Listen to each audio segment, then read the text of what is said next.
खौफ सिर्फ सच्ची हादसा है, डरना आपके ऊपर है।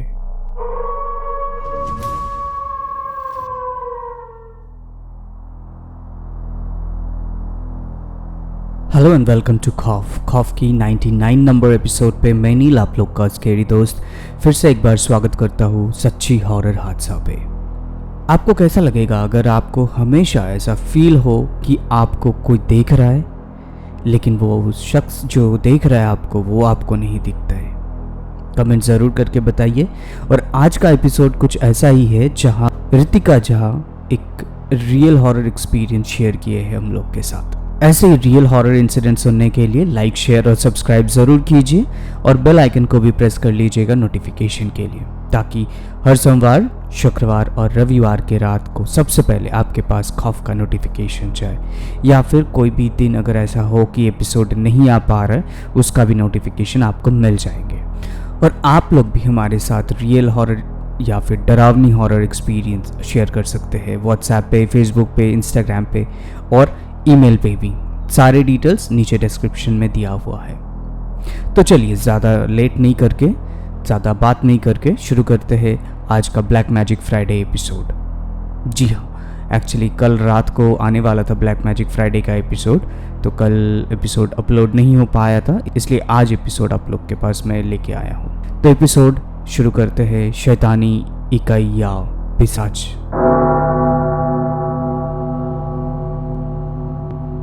यह हादसा रितिका झा ने भेजी है बिहार के छपरा से। यह हादसा उनके साथ हुई थी जब रितिका जी एक नए घर में शिफ्ट हुए थे।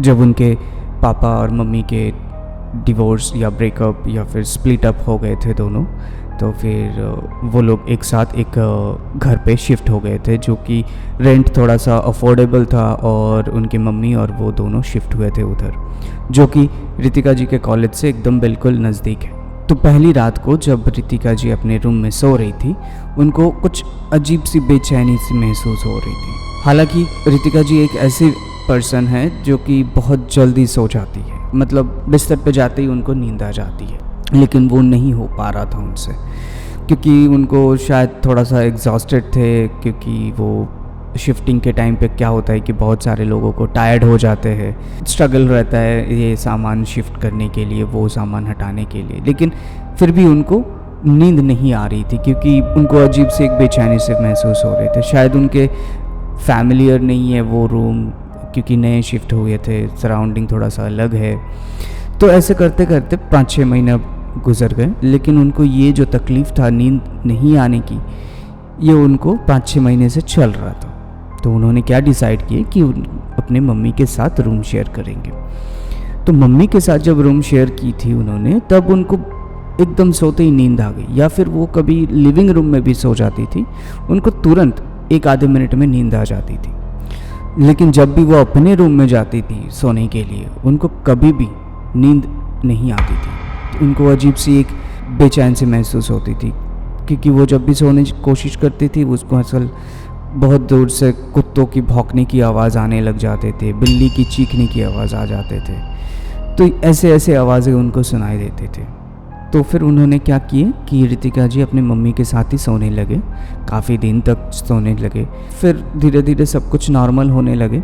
उन्होंने ऐसे सोचे कि नहीं, अभी तो बहुत दिन हो गए, एक बार जाके अपने रूम में सोती।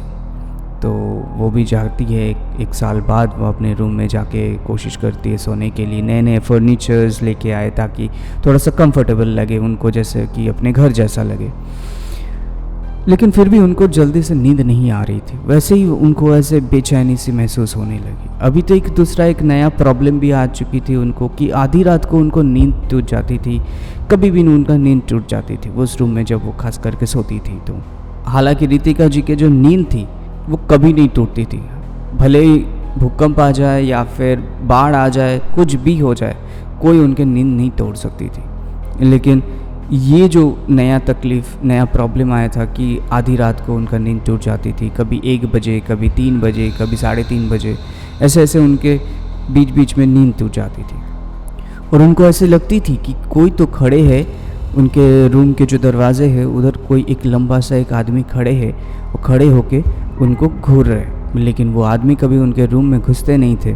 तो रितिका जी के पास एक तलिस्मा था जो उनके गले में पहनी रहती थी, जो कि एक भगवान का दिया हुआ रहता है। तो वो पकड़ के वो अपने मंत्र जापती थी और फिर उनको नींद आती थी।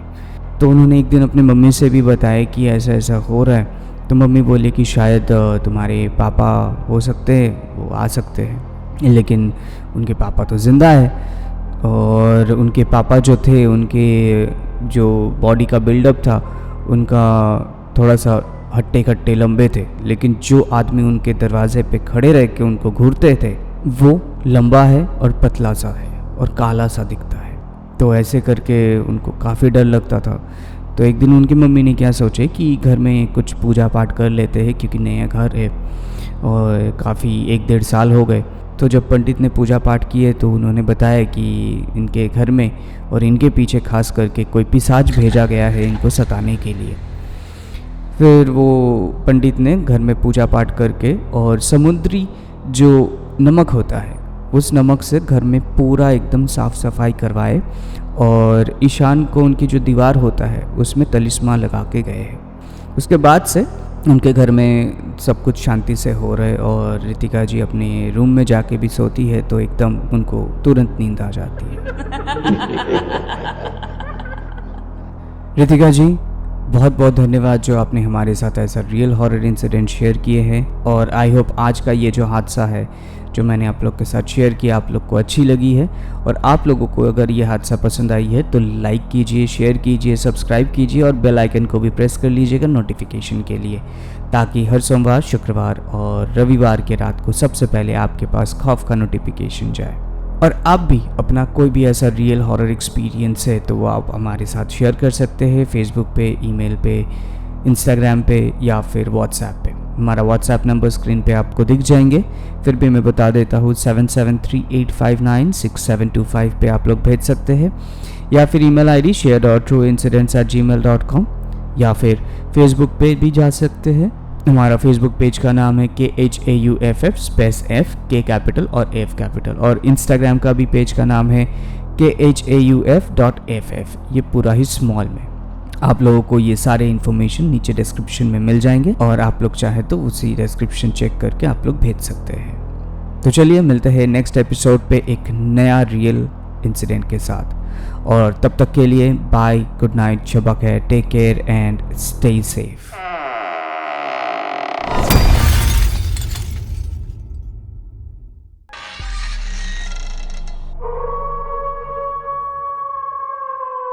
खौफ सिर्फ सच्ची हादसा है, डरना आपके ऊपर है।